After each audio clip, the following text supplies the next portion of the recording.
hukay ng mga agta. Simple at gawa lamang sa pawid at kawayan ng katutubong bahay na ito.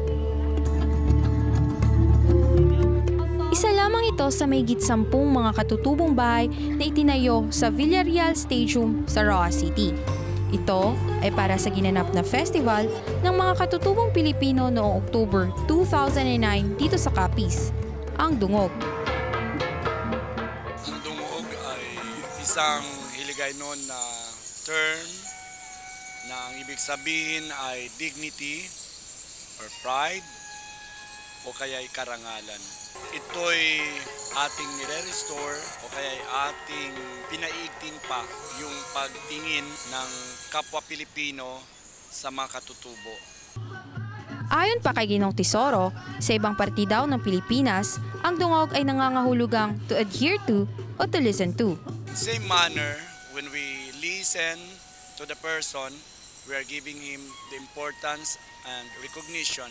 Pagtitipon-tipon ng pagbandila ng kagalingan.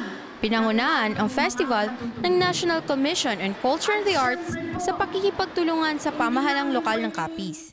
And so we Capiznons are hoping that through this occasion, we will make a clear statement to the whole world that we Filipinos love and appreciate our culture.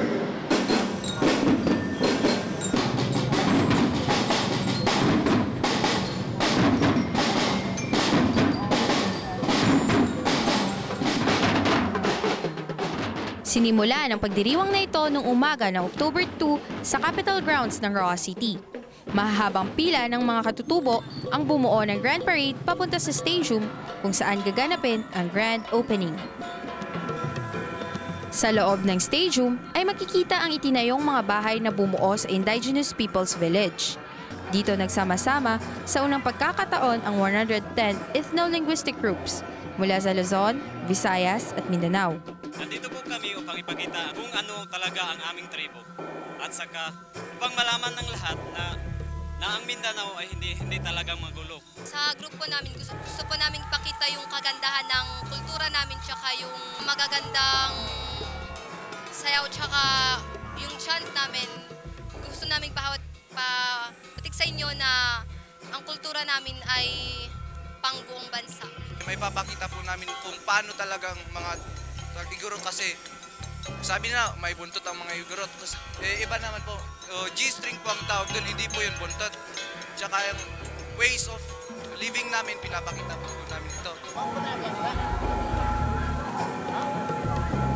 Maging ang mga katutubong laro ay pinamalas din ng mga iba't ibang grupo. Ang larong ito ay tinatawag na manog-manog. Ang layunin ng nasa unahan ay huhulihin ang nasa hulihan.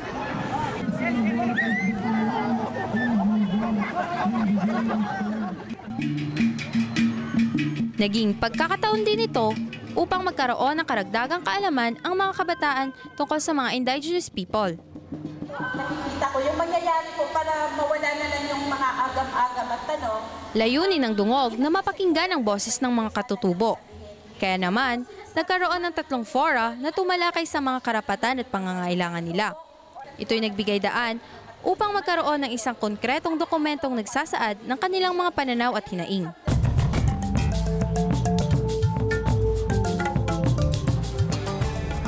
Mula sa handicrafts hanggang sa katutubong damit, mula sa paghave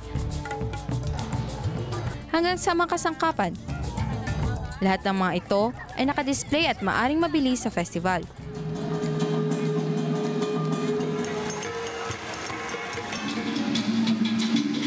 At syempre, mayroong ding mga pagtatangal mula sa iba't ibang grupo. Ang budbod ng Ifugao, mga marriage dances, mga katutubong sayaw ng mga mangyan, ang good luck dance ng mga taga Mindanao, ang dayang-dayang ng matausog at marami pang iba.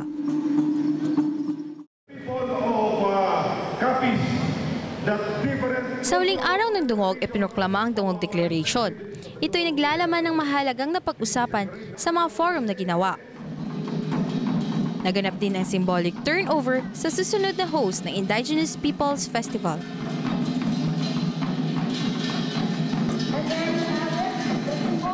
Nagtapos ang Dungog 2009 sa isang community dancing, kasama ang mga manunood, mga bisita, mga organizers at mga katutubo.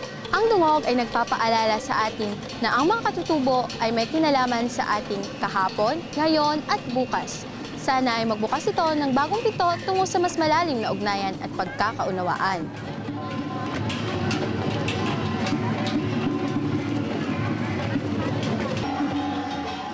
Ang Kabataan Express ay hatid sa inyo ng UNICEF.